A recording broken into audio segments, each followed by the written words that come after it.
Assalamualaikum dan hai semua. Kami dari TVPSS SMK BTR sedang membuat liputan khas sempena bengkel TVPSS dengan kerjasama Air Selangor dan Sinar Bestari. Hari ini kita bukan sahaja belajar cara mengendalikan TVPSS, malah kita juga belajar cara untuk menjimatkan air.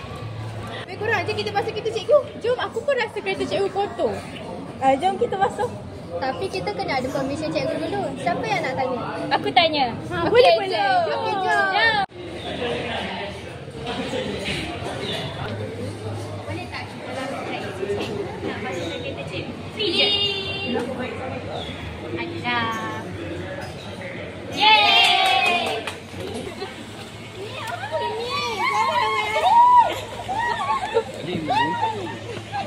Wah. Tiba-tiba je tak apa. Panasnya.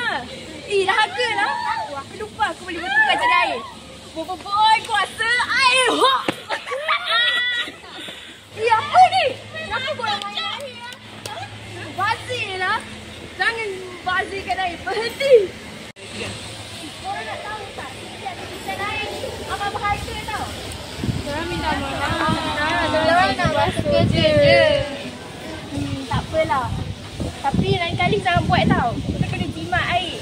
Nanti ada kemarau ke apa ke, apa nak jadi dengan manusia. Terbaik. Sabar. Apa kata-kata hari ni untuk menjimatkan air di negara kita? Kata-kata saya hari ni ialah air ialah amanah bukan milik kakak.